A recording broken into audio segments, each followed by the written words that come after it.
আইপিএলের মঞ্চে বাংলাদেশ থেকে খেলে যাওয়া ক্রিকেটার একেবারেই হাতে গোনা। তাদের মধ্যে হাতে গোনা 2 কি 3 ক্রিকেটার যাদের নাম করে বলে দেয়া যায় যে এরাই একমাত্র আইপিএলের মঞ্চে নিজেদের প্রমাণ করেছেন এবং দুর্দান্ত সাকসেসফুল কিছু ইনিংস খেলে গেছেন। যাদের মধ্যে একজন রয়েছে সাকিব, অন্যদিকে মুস্তাফিজুর রহমান। সাকিব আল হাসানের পর মুস্তাফিজ এমন একজন ক্রিকেটার যার বোলিংয়ে কিন্তু সত্যি চেন্নাই সুপার কিংস এবার উপকৃত হয়েছেন এবং এই মুস্তাফিজুর রহমানকে কিন্তু বাংলাদেশের কাটার মাস্টার হিসাবে অভিহিত করা হয়। তবে এই মুহূর্তে আইপিএল থেকে মুস্তাফিজুর রহমানকেও সরিয়ে নেওয়া হবে এরকমটাই জানিয়েছে বাংলাদেশ ক্রিকেট বোর্ড।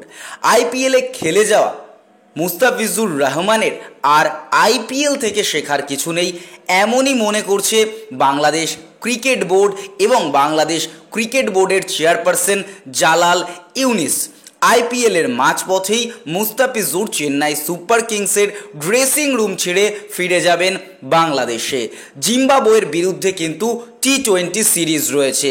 সেই সিরিজ শেষ হলে মুস্তাফিজুরকে আর আইপিএলে খেলতে দেখা যাবে না, কারণ মুস্তাফিজকে আর ভারতে আইপিএল খেলতে আসার জন্য ছাড়বে না বা ছাড়পত্র দেবে না Bangladesh cricket board. Chennai Super Kings 2 crore টাকায় মুস্তাফিজুরকে কিনেছিল। এবারের আইপিএলে 5টি ম্যাচে 10টি উইকেট নিয়েছে মুস্তাফিজুর রহমান। দলের অন্যতম ভরসা কিন্তু চেন্নাই সুপার কিংসকে দিয়েছেন বাঁহাতি কাটার মাস্টার। এমন একজন পেসারকে 1 মের পর থেকে আর নিজেদের সাথে পাবে না চেন্নাই সুপার কিংস। দল প্লে অফে উঠলেও তিনি আর ভারতে খেলতে আসবেন না।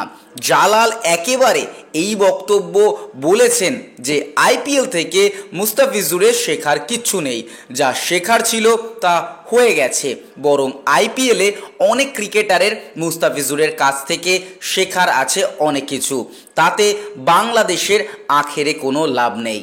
3রা মে জিম্বাবুয়ের বিরুদ্ধে 5 ম্যাচের টি-20 সিরিজ খেলবে বাংলাদেশ।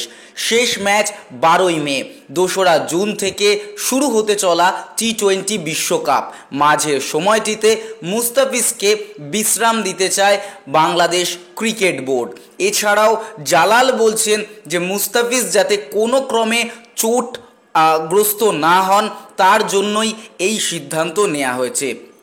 বাংলাদেশ থেকে হাতে গোনা ক্রিকেটারদের মধ্যে মুস্তাফিজুর এমন একজন ক্রিকেটার যিনি ভারতের মাটিতে অত্যন্ত সাকসেস পেয়েছেন এবং সেখান থেকে দাঁড়িয়ে যেখানে বিভিন্ন দেশের ক্রিকেটাররা লোভনীয় টাকার অঙ্ক এবং অন্যদিকে নিজেদের টি-20 বিশ্বকাপে নিজেদের ফর্মকে আরও বেশি ধারালো করে নেয়ার জন্য আইপিএলের মঞ্চকে বেছে নেন, সেখান থেকে দাঁড়িয়ে বাংলাদেশ বোর্ডের এই সিদ্ধান্ত কতটা দৃষ্টিনন্দন হলো বা এটা মুস্তাফিজুর রহমান বা বাংলাদেশ ক্রিকেট বোর্ডকে কতটা সাহায্য করবে সেটা কিন্তু একটা বড় প্রশ্নের মুখে থাকছে।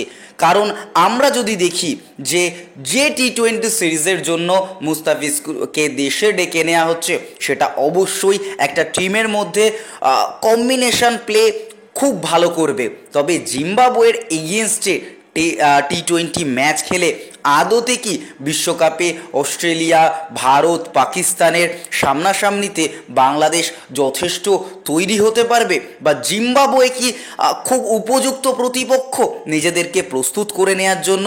এটা কিন্তু একটা প্রশ্ন অবশ্যই থাকছে।